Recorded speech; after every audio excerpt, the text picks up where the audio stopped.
This is Optimal Finance Daily, episode 2212. Check your emotions at the door if you want to climb out of debt, by Brian Foreman with JackieBeck.com. And I'm your host and personal finance enthusiast, Diana Merriam. This show is actually one of multiple shows in our network covering different topics like personal development, health, and relationships. So if you like narration-style podcasts, be sure to search for Optimal Living Daily wherever you're hearing this, and check out our other shows. But for now, let's get right to today's post as we optimize your life. Check your emotions at the door if you want to climb out of debt, by Brian Foreman with JackieBeck.com. There's a door waiting for you to walk through. It leads to a land of contentment where you can live without fear of creditors dialing your number. There will be no late fees or interest payments in this land, and the money you make will be 100% fully yours. This place I speak of is known as debt-free land. It exists. It really is out there. Navigating the path. I navigated the path to this land and have been living peacefully here for the last year. 100% debt-free, payments to no one. But it wasn't an easy journey. There were many obstacles and emotions I had to overcome along the way. In fact, the most difficult part was simply starting.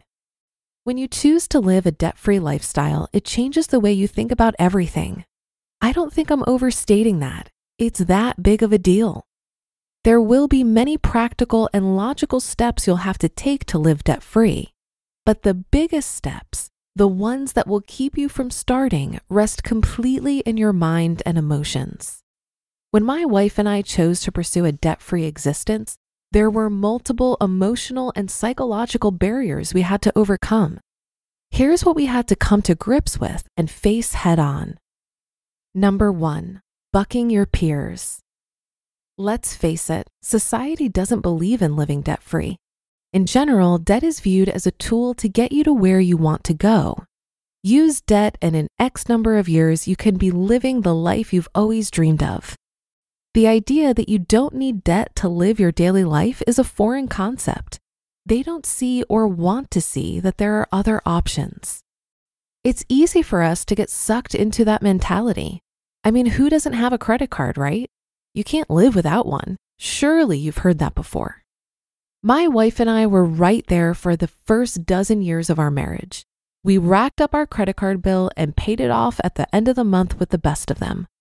We would still be following that pattern of behavior had it not been for a personal and spiritual awakening. Only then were we able to buck what society told us was normal.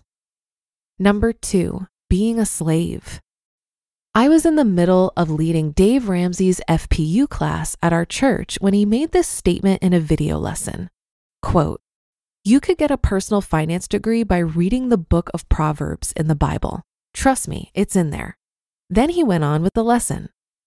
I was intrigued and took that as a personal challenge. I read a chapter a day for a month and recorded all the verses about money I could find. One in particular jumped out at me. It said, quote, "The rich rules over the poor, and the borrower is servant to the lender." Proverbs 22:7. Really? That's how I'm seen? As a servant or slave to the person from which I borrow money? If that was the case, I wanted no part of it. Number 3, admitting your guilt. But it wasn't really the creditor's fault. They just provided the system. I had to admit my complicity in the arrangement and face the fact that I was more to blame for our financial predicament than anyone. I lacked discipline when it came to spending. I'd spend money whenever I wanted and didn't worry about how it impacted the budget until later. Credit was the vehicle I used to fuel that lifestyle.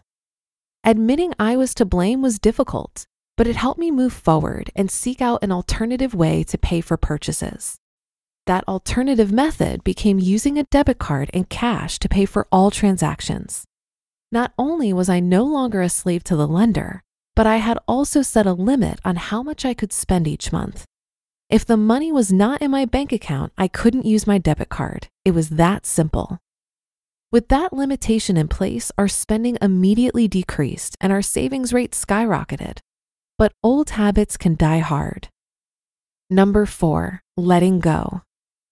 Despite the new lease on our financial lives, we still had a dirty little secret hidden in my wallet. That's right, we kept one credit card account open, just for emergencies. And honestly, truthfully, we never used it.